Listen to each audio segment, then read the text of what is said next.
Welcome to Glenys Garnett Creative Images. I've had a lot of inquiries and discussion lately about using a Lightpad. I started experimenting with a Lightpad with some of my work last year, and so I thought I'd do a little video, give you some advice and tips on the equipment that you need, and we'll also edit an image so you can see what you sort of what you can end up with.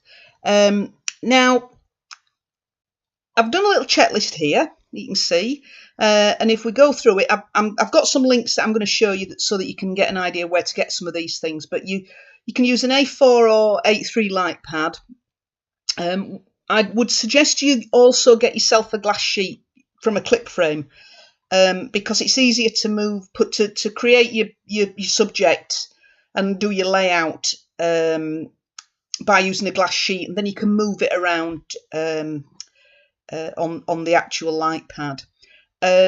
Ideally some additional top lighting. Now, you don't need it all the time, but you may need some additional top lighting for certain subjects. Obviously you need a camera with whatever lenses you prefer to use. You could use a macro lens or a telephoto, whichever you want to use. A tripod. Now, your tripod needs to have a center column that can flip over, because you're going to be using it. I've got some pictures to show you how I use it. A bean bag, ideally, because you may need to hold one of the legs down to stabilize it a little bit. And you need to obviously gather all your bits and pieces that you're going to use on your light pad for layout. So just quickly go over to excuse me, stop that, to Google, and this is the one I use, which is the Mini Sun A3 LED light pad. Now, there are other brands available. I'm just showing you this, and this is, if you look on here, it's what, 40 quid with free delivery. So you get an idea there of the sort of price. Now, I talked about lighting, and what I use, and you'll see it in the picture, I use some continuous lighting to give me some additional light, and it's something like this here, where let me show you. Here we go. Here's two stands with some soft boxes and a couple of corkscrew lights, and they're about 45 quid. Now, these are useful if you want to have a play with portraiture and things like that, so it's always a useful little sort of add-on. They're not professional by any stretch, but they are useful for doing this sort of work, and sometimes doing your portraiture or still life type work. And here's a clip frame, just a plain old clip frame. So that's the sort of thing that you want to pick it up probably from IKEA or Argos or wherever they sell frames. Ideally, get one that's got glass in it if you can, because you can clean it and everything. And then I actually use a Vanguard Ultra Pro 2 Plus tripod, which with this center column here, it lifts up and then flips over, and you'll see that in the picture. So I'm going to show you some images down here of my setup. And bear in mind with this, you can use anything. You can use anything to lay on a light pad. Let's just get rid of that there out of the way. So you can see here I've got the tripod set up over the top. Now what I've done is, if you have a look on here, you'll see I've used the box that the light pad came in, just to get it up off the ground, really. And there was some pieces of polystyrene inside, and I just stuck them in underneath in the middle, so it didn't, because it will bend a little bit in the middle if there's no support underneath. So that's the sort of thing, that's the sort of setup I've got. There's some flowers and petals on there, you can see, and the tripod over here, and the camera here just pointing down. And the lighting is just a plain stand with a corkscrew lighting and a soft umbrella, and that's just to give it some light on the top. So if you've got a dense subject on the light pad, then it obviously gives you some additional lighting on the top. You obviously can't light it from the top because you'll get some bounce back on in terms of light. So just bear that in mind. But it's something you'll just have to try and experiment. But you know, it's great for things like flowers and petals because they're quite translucent and you can actually get a really nice light going through them. So you're going to have a look at a few little images that I've done on the Lightpad. Let's just open some up for you, and you'll see this particular image is a couple of, I think, chrysanthemums. You can get really good depth of field.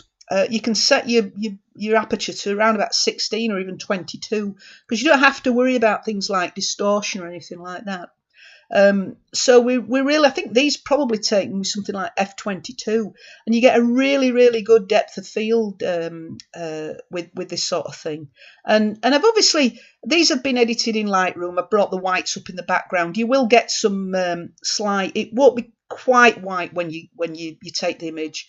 But you can lighten them up and edit them, obviously. And this one, now this is one of the secrets I was going to tell you. There's a really nice place near me called Country Baskets, and if I can't get any subjects, if I can't buy any subject or find any subjects out in the field, I go and buy some artificial flowers and play about with them. Now you can see on here, if we zoom in, these are actually, they've got artificial, they're all artificial flowers, and once you've made some sort of edits to these, they look quite authentic. And if I show you on here how this image is, just go through these and see how it's built up, you'll see that you wouldn't be able to tell here that they were artificial flowers. So I'll occasionally go and see if it's a sort of a time of year where I can't get certain things. I'll just go and find a few. They've got some really good, I think they source a lot of the florists in the area, so they've got lots and lots of these wonderful, really authentic looking artificial flowers. And so you can see that that's been built up on there. And this is another one, just throwing leaves on. If I take you down, show you the original down here. And there is a technique that I use on some of these, and I'm going to show you how I do that in this image here. But you can see that's the image with the leaves and various things thrown on the Lightpad. And let me show you what I sometimes do to create this sort of illustrative look. I use like a photocopy filter on them, so I get this cutout type style, and I'm going to show you how that works in this image here.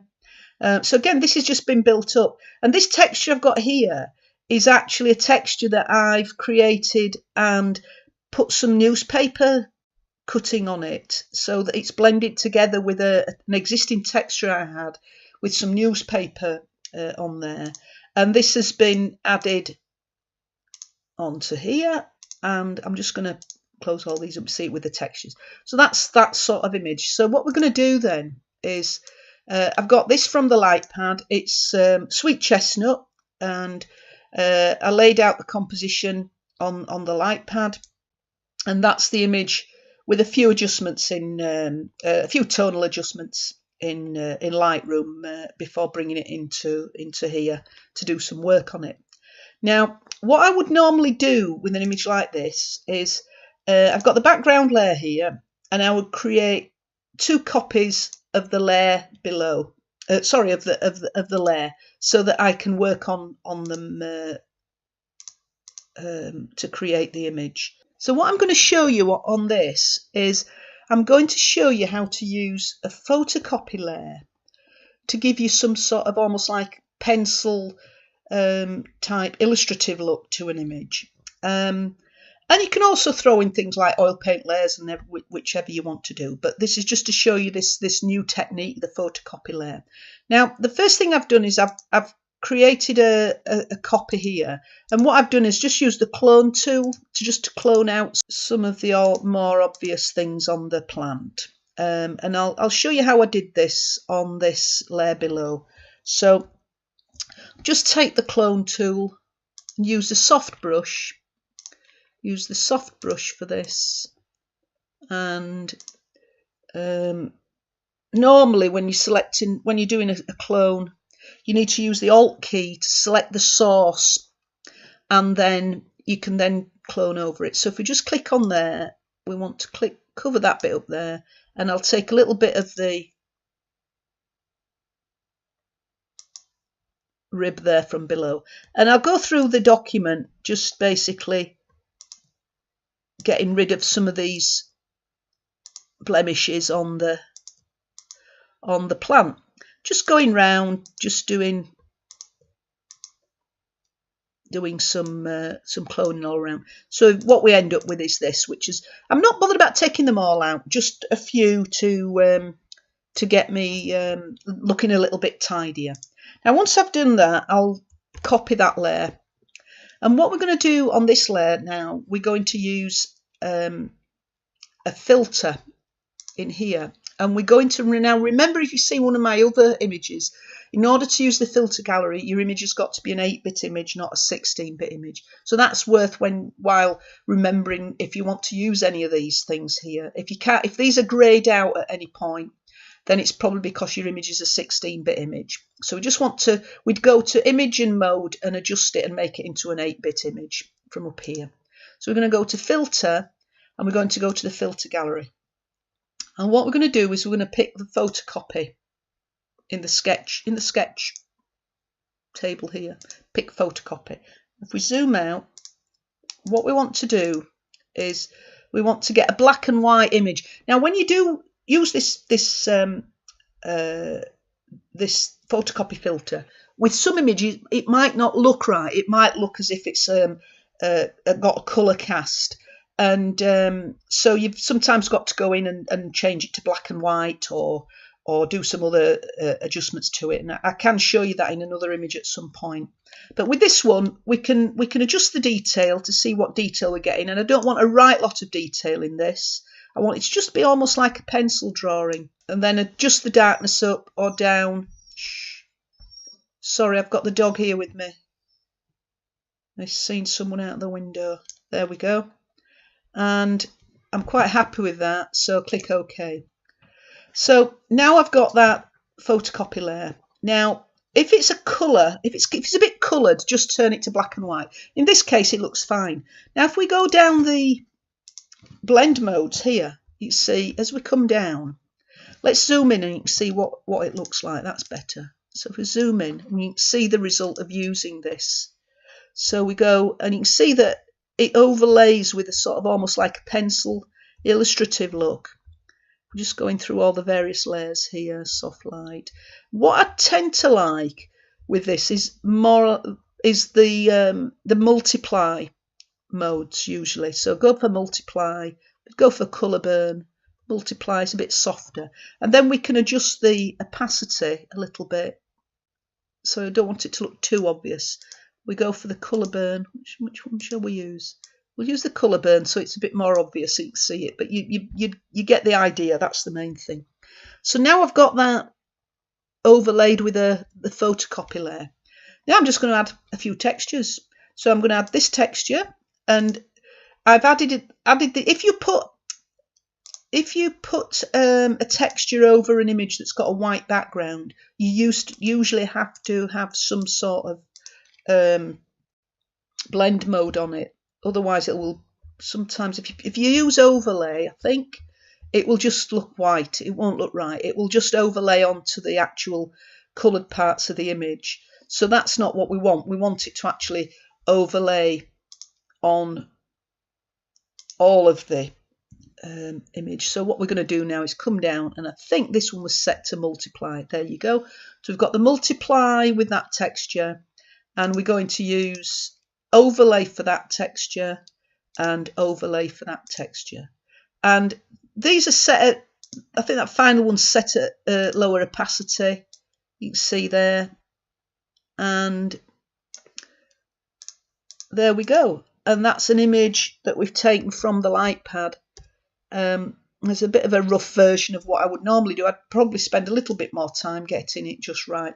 But there we go. So what I'm going to put on the screen now is just the last, the Lightpad checklist. So you can see that. So if you want to go back to that in the video, it's a reminder of what you need. So hopefully that will give you some idea for using a Lightpad, another type of image that you can create, have a little play about with. And if you do if you're part of the mentoring group, have a little play, get yourself a Lightpad and get some images on the Facebook group. Okay, thank you. Bye bye.